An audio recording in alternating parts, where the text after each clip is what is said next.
By Bianco Building Supplies, helping to build South Australian football. Here we go. All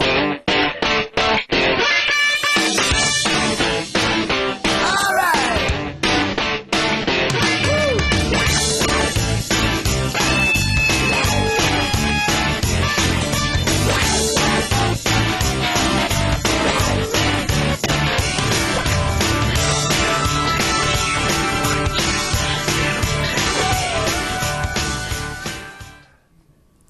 Good evening everyone, I'm Nat Adamopoulos and this is Full On Football, the only local TV show that promotes local South Australian football. Well, thanks for joining us because tonight we've got a celebration show. We will be celebrating the Showdown 1 game that was played against Modbury Jets and Para Hills Knights last Friday night, and we've put together a package of highlights for you, and that was great football, let me tell you, very, very enjoyable there. We'll also be celebrating the 20th anniversary of the 1988 Premiership winning team from Northern Demons, Virtus, and I was actually down there last weekend, which was fantastic. Let me tell you, that was a great experience in my life. And of course we're going to have footage from that State League game where one of our guests may not enjoy watching that. Of course where I say it was the slaying of the Demons by West Adelaide Blues, unfortunately. And of course we've got our own little celebration here tonight because I'd like to announce that Full On Football is celebrating our 75th episode tonight, so I'm very, very proud of that achievement, and quite frankly I'm amazed that we've got to 75 shows. But anyway, to help us celebrate all of that tonight are two great guys. They're ex-teammates, and they know what it's like to celebrate because they were part of the 2006 Premier League champions team, which was of course Para Hills Knights, and a huge moment in football for them. So without further ado, let me introduce you to Adrian Leet from Northern Demons, and was with Enfield, now with Adelaide Comets, assistant coach Ken Tosh. Welcome to Full On Football, guys. Thanks, Nat. Thanks very much, and congratulations on 75 shows of Full On Football. Fantastic achievement. Thank you, and nice to see you again too, Ken. It's good to be here.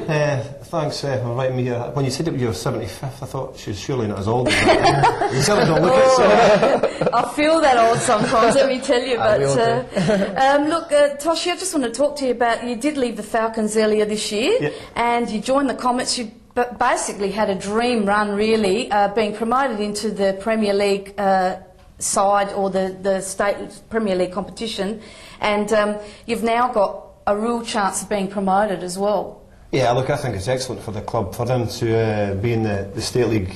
Obviously last year got promoted and then found themselves in a situation that I think Dougie and the guys really couldn't believe, to be honest with you, and they had a meeting just at the halfway point to assess where they wanted to go with the club, to be honest with you, because they didn't expect to be there. Everybody felt that, yep, we want to be promoted to the Super League, so let's go full steam ahead. Since then we've had a few glitches since that time, but I put it down to just basically that a lot of the teams in that league are very, very similar in quality and players, and it really comes down to who's hungry enough on the day to get the points. We've been a little bit unlucky in a couple of games, but 3 games to go, we're still sitting top, and we'll certainly be going for it. Well, obviously getting an acquisition like yourself for the club is nothing but good stuff for the club, and I know after speaking to several players and of course Dougie and people within the administration committee, there's a real buzz about the club, about how well they are doing, and as we said, you know, there is a possibility now for the promotion into the Super League. It's an excellent club. It was the first time I've ever been there, and I knew little about Comets until Dougie approached me to come along and help him out there. But great club there. Jim does an excellent job as a president, gets the bottles out for the water and the balls, and I think that's my job supposed to be, but he does that, and helps out a lot, and there's a really good camaraderie in the club with all the boys, and great junior set-up, a lot of people there, and Ellis Park set up sweet for them for the future, and there's going to be big things for Comets, I think. Well, that is sweet. I mean, the last 3 games, you just can't wait to see what happens, and hopefully you will be successful in being able to achieve that, to go up to the Super League.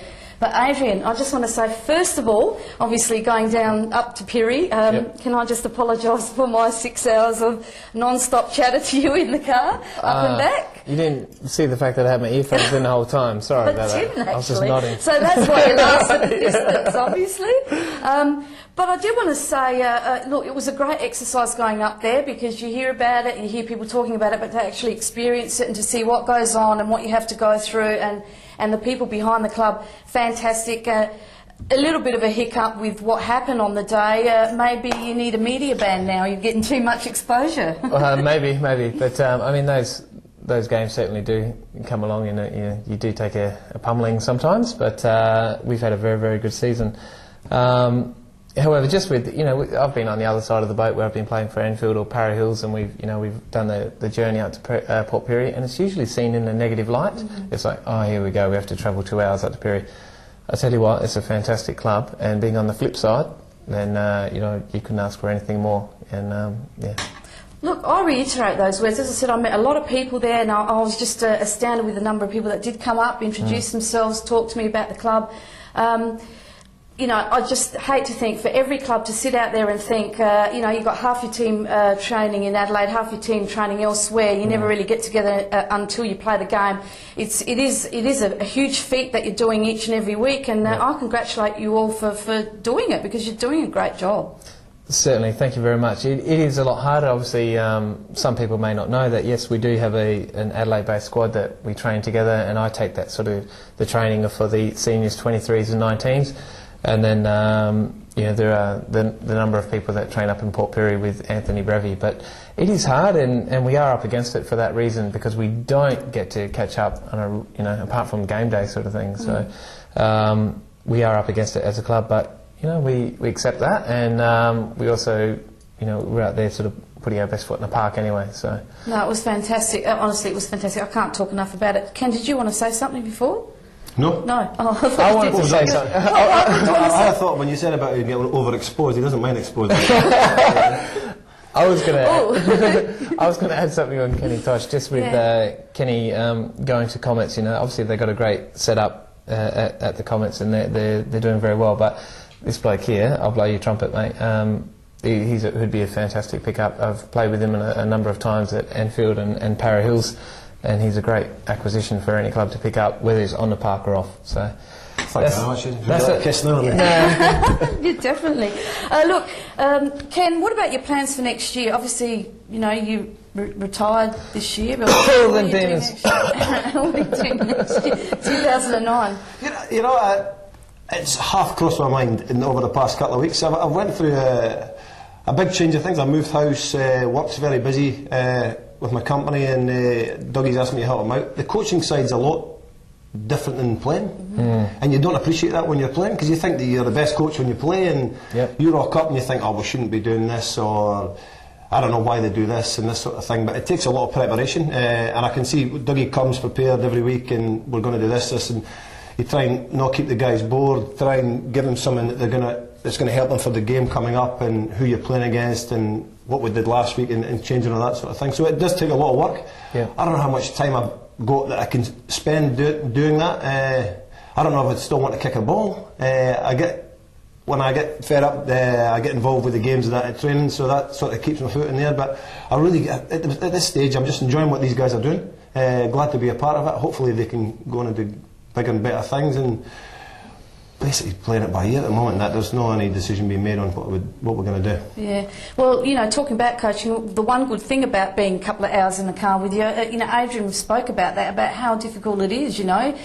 Coaching is a whole different ball game, and it's a lot of mental preparation in that as well. So. Whoever does coaching, it is. You're always on the go. You're always trying to think one step ahead, and when you're sort of in my situation, sort of playing, training, and coaching.